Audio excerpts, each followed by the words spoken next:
Hi everyone, welcome to channel. నేను మీ anchor Saritha. ఈరోజు మనతో పాటు వాస్తు పండితులు, అస్ట్రాలజీ శ్రీ శివప్రసాద్ గురూజీ గారు ఉన్నారు. ఆయనతో మాట్లాడదాం. నమస్తే గురూజీ. ఆశీర్వచనం తల్లి. మరి ఈ నెల ఇంకా మే అయితే స్టార్ట్ అయిపోతుంది మనకి ఇంకో 2-3 రోజుల్లో. కాబట్టి ఈ నెల ఏ రాశి వారికి ఎలా ఉంది మనం ఒక్కొక్కటిగా మాట్లాడుకుందాం. ప్రధానంగా అంటే ఒకవేళ వాళ్ళకి ఆ రాశి నుంచి ఏమైనా ఇబ్బందులు ఉంటే తగు చర్యలు కూడా మీరు మాకు వివరించండి. తప్పకుండా. గురుగారు, తదుపరిగా తులా రాశి వారికి ఈ నెల ఎలా ఉంది? శ్రీ మహాగణాధిపతయే నమః. ఐం మహాసరస్వత్యే నమః. శ్రీ లలితాంబికాదేవియే నమః. తులారాశి వారికి ఈ మే మాసమంతా కూడా ఎలా ఉంది అంటే చాలా మహాద్భుతముగా ఉండబోతూ ఉన్నది. ఊహించని విధముగా కొన్ని అవకాశాలు కలిసి వచ్చేటువంటి విధానము ఉన్నది. గతములో పెండింగులో మన చేతులు జారిపోయినాయి అనుకున్నవి తప్పకుండా ఈ మాసములో మళ్ళీ మీరే ఉండాలి, మీరు కావాలి అని ప్రయత్నం చేసే దిశగా రావచ్చును. అందరూ ఏమనుకుంటున్నారు అంటే తులారాశికి గురువు అష్టములో ఉన్నాడు కాబట్టి, అష్టమములో పడిపోయినాడు కాబట్టి గురువు అష్టమములో ఉంటే మాకిచ్చేటువంటి యోగాలు ఇవ్వడు అనుకుంటూ ఉంటారు. కానీ ఏ లగ్నములో పుట్టారు ఏమిటి అనేటువంటి దాన్ని బట్టి కదా మనం జాతకం చెప్పాలి. రాశి అని అనగానే రాశి అయిపోయింది కాబట్టి ఇంతే నీవు అని అనడానికి లేదు. అందుకని ఎవ్వరూ ఎక్కడా బాధపడాల్సినటువంటి అవసరం ఎంత మాత్రమూ లేదుగాక.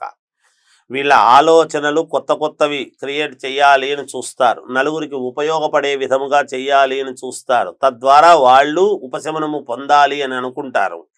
ఇంతవరకు ఏది పట్టుకున్నా మాకు జరగలేదు, కొన్ని ఇబ్బందులు వచ్చినాయి గతంలో, కొంతకాలం బాగా జరిగింది, ఒక్కొక్క నెల ఇబ్బంది అవుతుంది అనుకునేటువంటి వాళ్లకు ఈ మాసము ఒక మంచి ప్రాతిపదికన ఒక ఉన్నతమైనటువంటి ఆలోచన చేసి దీనికి అనుకూలముగా ఈ సంవత్సరం అంతా కూడా జరిగే విధముగా ఒక ఫౌండేషన్ వేసుకోవడానికి పనికొస్తుంది తులారాశి వాళ్లకు. అలాగే మాకు ఈ పనులు కావు అని వదిలిపెట్టినవి కాస్త మళ్ళీ అనూహ్యముగా అప్రయత్నముగానే పనులు జరగటం, కీలకమైనటువంటి విషయాలలో కొన్ని నిర్ణయాలు తీసుకోవటం, మంచి నిర్ణయాలు. ఇలా కొంతమంది కొత్త వ్యక్తులు భాగస్వామిగా మేము ఉంటాము అని చెప్పి రావటము, ప్రతిపాదనలు చెయ్యటము, కలిసి చేద్దాము అని. స్త్రీ మూలకముగా కలిసొచ్చే విధానముగా ఉన్నది వీళ్లకు. ఏ స్త్రీ అయినా కావచ్చు, భార్య చెల్లెలా, తల్లె, అత్తగారా, ఇంకొకరా అనేటువంటిది ఉండదు ఇక్కడ. ఎందుకంటే ఎవరు తప్పుగా తీసుకోరాదు అని కొంత క్లారిఫికేషన్ ఇస్తున్నాం.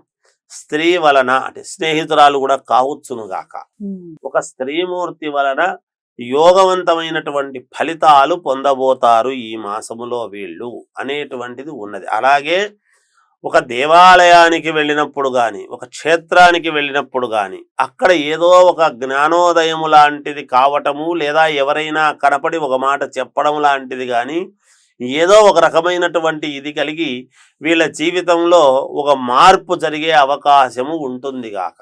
ఎందుకు? గురువు అక్కడికి వచ్చినాడు కాబట్టి. ఒక రకంగా వృషభ లగ్నానికి, తులా లగ్నానికి అధిపతి శుక్రుడు. గురువు ఇచ్చేటువంటి ఫలితాలు అందువలన ఇప్పుడు శుక్రుడి యొక్క స్థానంలో ఉన్నాడు కదా, మనకు ఎలా అష్టమంలో అని అనుకుంటూ భయపడుతూ ఉంటారు. అందుకని ఏమి ఇబ్బంది లేదు, అనుకూలవంతమైనటువంటివే ఇస్తారు. లగ్నాన్ని బట్టి చెబుతాము కాబట్టి ఎవరైనా సరే వాళ్ళ వ్యక్తిగతమైనటువంటి జాతకాలను పరిశీలన చేసుకుంటే మేలు జరుగుతుంది గాక. ఇక విద్యార్థులకు చాలా బాగుంది, యోగవంతముగా ఉన్నది, అనుకూలవంతమైనటువంటి ఫలితాలు సాధించి తీరుతారు గాక. మంచి ఉద్యోగాలు కావాలి అనుకునేటువంటి వాళ్లకు ఉద్యోగాలు లభిస్తాయి, ప్రయత్నాలు చేసుకోవచ్చును.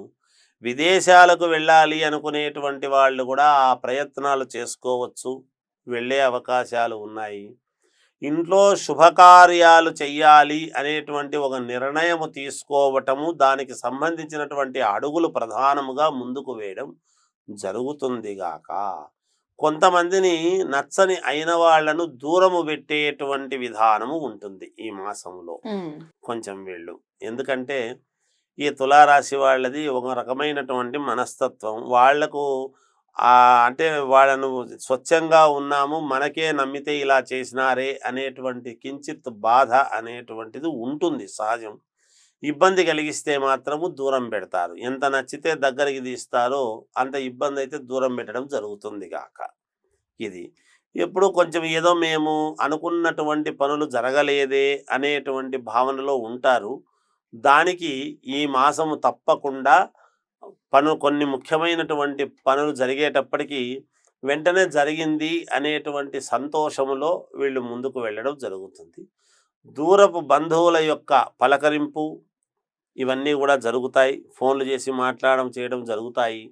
ఏది ఏమైనా నూతన వస్త్రాలు కొనుగోలు చేయడము ఇలాంటివి కూడా ఉంటాయి. యథావిధిగా మామూలుగా వ్యాపారాలు చేసుకునేటువంటి వాళ్ళకు యథావిధిగా లాభసాటిగా వచ్చేటి వస్తూనే ఉంటాయి. ఇబ్బందులు ఉండవు. వీళ్లకు కూడా ఆకస్మిక ధన లాభం అనేటువంటిది ఉన్నది. ఎలాగైనా రావచ్చుగాక. భూ క్రయ విక్రయాలలో మంచి లాభాలు పొందే అవకాశం ఉంటుంది వీళ్ళు ఖచ్చితముగా. అలాగే కళామ తల్లి ఎందుకంటే కళలకు ఆధిపత్యమైనటువంటి సినీ కళాకారులు కావచ్చు, సీరియల్స్ వాళ్ళు కావచ్చు, లేదా ఒక వాయిద్యకారులు కావచ్చు, వీళ్ళందరికీ ఏదో ఒక ఉన్నతత్వం కలిగేటువంటి విధానం ఉండబోతుంది. దానికి సంబంధించినటువంటి ఒక వార్త వీళ్ళు విని సంతోషిస్తారు గాక. ఇక రాజకీయాలలో ఉండేటువంటి వాళ్ళు ఖచ్చితముగా రాజయోగం అనేటువంటిది ఉన్నది. ఇక వ్యక్తిగతమైనటువంటి జాతకాలు పరిశీలన చేసుకోవాలి. ఇంకా మెరుగైనటువంటి ఫలితాలు మేము సాధించాలి, మాకు మేలు జరగాలి అని గనక వీళ్ళు అనుకుంటే గణపతిని ఆరాధిస్తే మంచిది. లక్ష్మీ గణపతిని ఎక్కువగా ఆరాధిస్తే వీళ్ళకు మంచి ఫలితాలు ఉంటాయి ఈ మాసమంతా.